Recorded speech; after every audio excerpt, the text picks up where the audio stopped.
Gracias, señor presidente, colegas legisladores.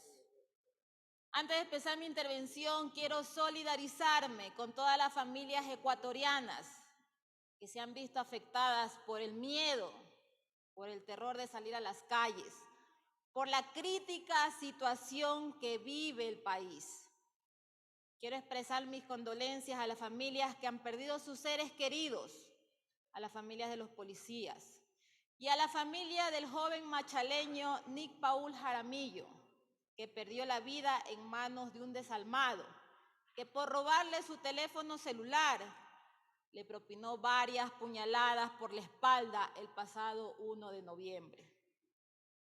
Señor Lasso, medios de comunicación, legisladores, ya basta. Basta de jugar con la vida de las familias ecuatorianas.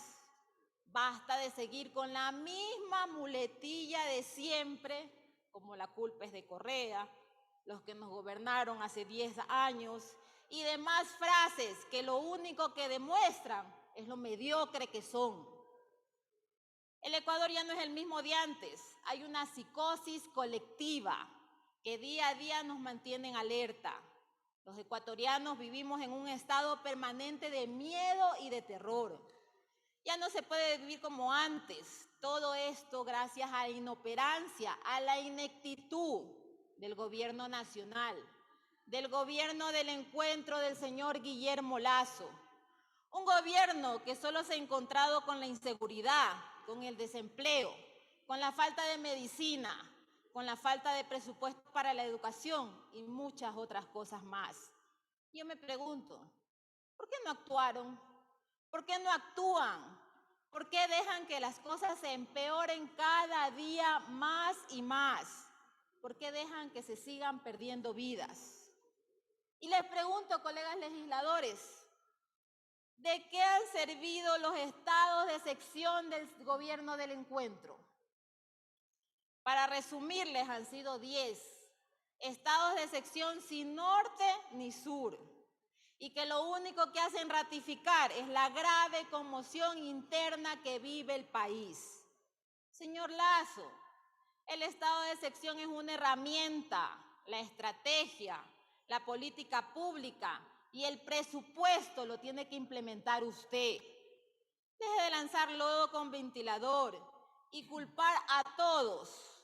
Implemente políticas públicas que eliminen, por ejemplo, el hacinamiento carcelario, que dote recursos a la Policía Nacional, que mejore la infraestructura carcelaria, que fortalezca el control de los reos y elimine nexos y mafias en los pabellones de las cárceles.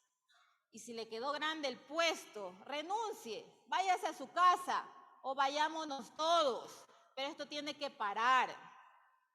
La Asamblea Nacional, en forma concreta mi bancada, Unión por la Esperanza, ha aportado con leyes importantes y necesarias para combatir el crimen organizado. Desde el 22 de agosto entró en vigencia la ley orgánica que regula el uso legítimo de la fuerza. Estos aportes justamente apuntan a que la Policía Nacional, las Fuerzas Armadas y el Cuerpo de Seguridad y Vigilancia Penitenciaria pueda tener un mayor respaldo en la protección de los derechos, libertades y garantías ciudadanas. Asimismo, se pueda precautelar el derecho a la seguridad integral de todos los habitantes. Sea sincero, señor Lasso, y diga a los ecuatorianos que su gobierno no tiene la capacidad para utilizar los recursos legales y constitucionales que la Asamblea le hemos otorgado. Ustedes deben gobernar, deben tomar decisiones y si hay un problema, resuelvan y si no pueden, ofrezcan disculpas.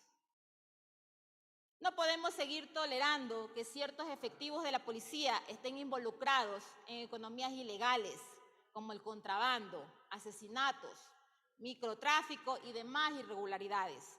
Así como tampoco podemos seguir tolerando que nuestra policía no tenga ni siquiera combustibles para los vehículos, chalecos antibalas, que mientras los policías tienen armas, los delincuentes tienen fusiles, que mientras los delincuentes tienen balas hasta para regalar, nuestra policía les dotan con 24 balas. No es posible que la proforma presupuestaria que usted acaba de presentar reduzca 6 millones de dólares a la Policía Nacional. ¿Acaso, le pregunto, colegas legisladores, no es suficiente la muerte que ha dejado la crisis de inseguridad? 3.538 muertes violentas de lo que va del año, más de 400 asesinatos de personas privadas de libertad. ¿Acaso no es suficiente esto? Señor presidente, con su autorización, si puede reproducir un video. Gracias. Con su autorización, señor presidente, procedemos con la reproducción solicitada.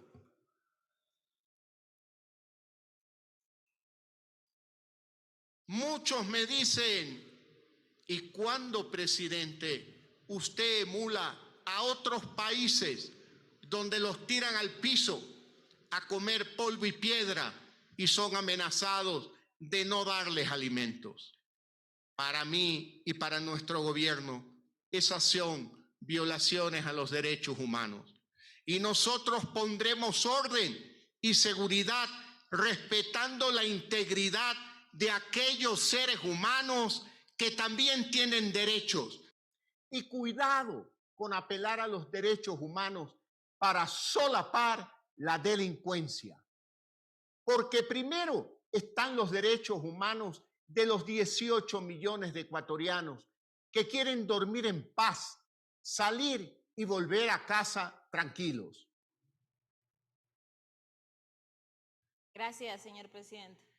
La verdad que da vergüenza ajena a los videos del presidente Lasso. Es sorprendente cómo ha venido cambiando el discurso. En un principio dijo que los presos en otros países son amenazados con no recibir sus alimentos, que eso es una violación a los derechos humanos, que las personas privadas de la libertad también tienen Cuenta con derechos. minutos, asambleísta. Gracias, señor presidente. Qué falso, ¿no?